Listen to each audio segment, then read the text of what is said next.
Welcome to Farmhouse Italian Cooking. I'm Chef Tony, and in this video I'm showing pasta fagioli, which is a pasta and bean soup that I grew up with, and it happens to be my father's favorite. So hang in there and we'll get started right away. Okay, starting with the ingredients. I have kidney beans, blended tomatoes that were in tomato juice. I have olive oil sauteing kind, white wine, of course. I have bacon, thick cut into little cubes. You also can use pancetta or the last piece on prosciutto, if you're lucky to find that. Butter, garlic, together of course. Italian seasonings, which is sage, oregano, basil, a little bit of garlic in there. It gives a whole round. So I have that. I have Italian flat leaf parsley that I chopped up and it's dry.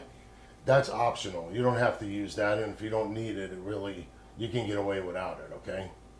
I have my mirepoix, and what I do with my mirepoix is I took it, put it in the food processor, I ground it up really tiny, and kept it just like this, okay? All the ingredients will be listed at the end of the video.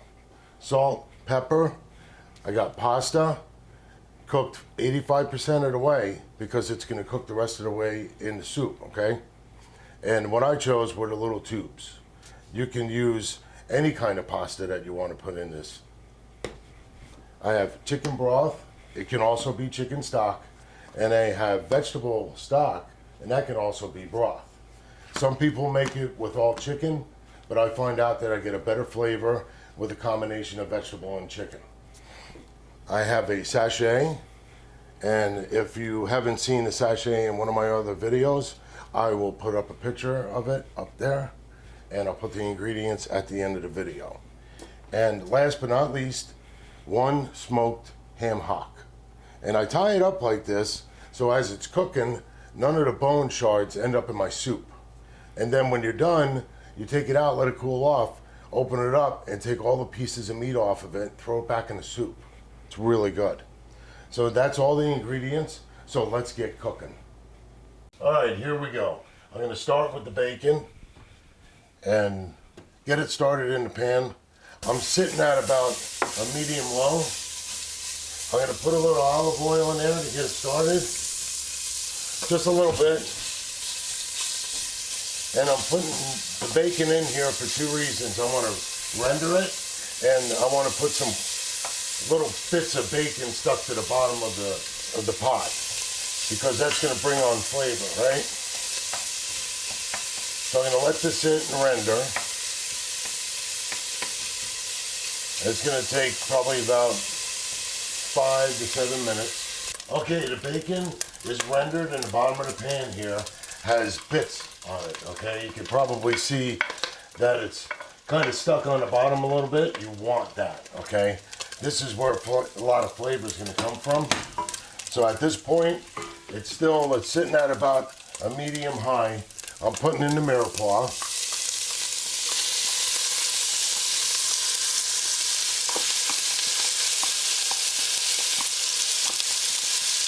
You have to go a little quick here.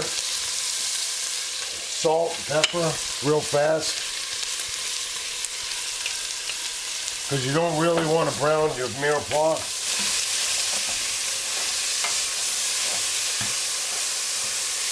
If you can still see me over there, it's going to get a little smoky, but that's good, all right? Now I have the mirepoix in there. And to get the bits of that bacon off of the bottom of the pot that I have on there, I'm going to use my white wine, okay? But you have to have your heat pretty high, because you want the white wine to sizzle when it hits. All right, so I got it up here, medium high.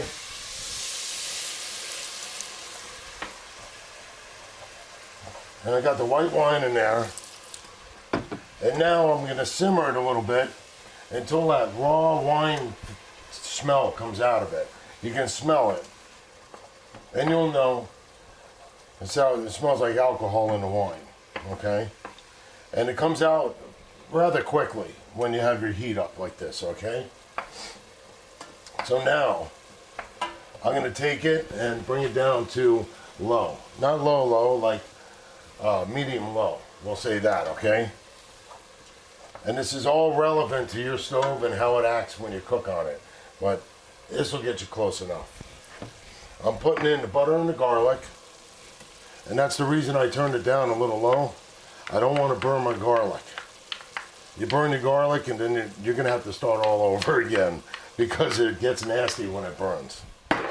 So now I'm going to stir it through. And it's cooled down a little bit. I'm going to come back up to medium to get it going on again, okay? Once the butter is melted, I'm going to start bringing in the tomato, or my tomato juice that I have. All right, the butter's all melted, and I'm bringing in the tomato juice. And the reason why I'm doing the tomato juice before the stocks is I want it to simmer a little bit. Now, when I blended up the tomatoes in their own can, I put a pinch of sugar in there to take the acidity out. Okay? It works really well. Now, it cooled down the pot. I turn it up to high. And once it starts doing a hard simmer, then I'm going to start bringing in the stocks.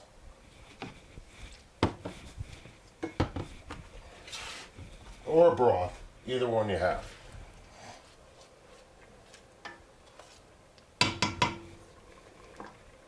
All right, it's coming up to a hard simmer already. So I'm going to come in with the chicken first, because like I said in another soup video that I did, was if you bring in that vegetable and you cook it too hard, it kind of messes up the flavor of the vegetable broth or stock that you have. So go with the chicken first. I have it all the way up to high because I'm putting the stock and the broth in here, and I also want this to come up to a boil before I back it down to a simmer, all right?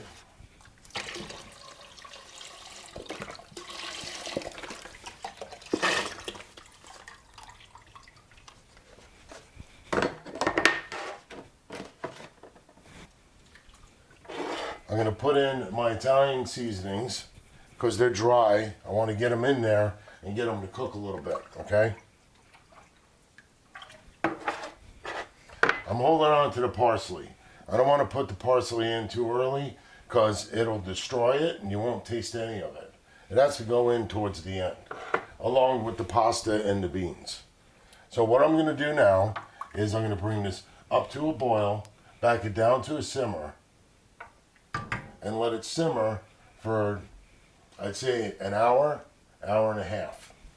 And the reason why I say hour, hour and a half is I have this smoked ham hock, and I want that smoky flavor to come out of that ham hock into my soup, and it's going to take a little time. So I'd say go an hour and a half when you're simmering it with the ham hock in there, okay? Another soup that a smoked ham hock works in is split pea, but that's another video. So when it comes down to the next step, after I do my simmering for an hour and a half, I'll bring you back and I'll show you how to finish this up. Okay, we're back to finish off the soup. First thing I'm going to do is I'm going to get the ham hock out of there. Put it in the Tupperware because I'm going to unwrap it and trim all the meat off of it and put it in the soup. It really makes it taste excellent to take that because it's really smoky and rich. Took the sachet out, okay? And I adjusted the flavor already with salt and pepper. You have to make sure you do that at the end. Now I have the beans. The beans can go two ways. You can get them in a can, just plain old kidney beans in a can, and it would take 2 of the smaller cans to give you what you need. Or you can soak them overnight and cook them about 85% of the way, just like the pasta, before you put it into the soup. So here go the beans. And I always take some of the bean water. If I soak it overnight, dry ones to soak, I keep the bean water. And if I use it out of the can, I keep a little bit of the bean water. I don't use all of it because it'll overpower everything else and it won't taste like soup. It'll just taste like bean water. So I put in, oh, that's probably about less than half a cup. Okay. And here's the pasta, and the pasta is cooked, of course, 85% of the way. It's going to finish off in the soup. So as the pasta cooks, it brings in that flavor from the soup. So we're going to put that in there.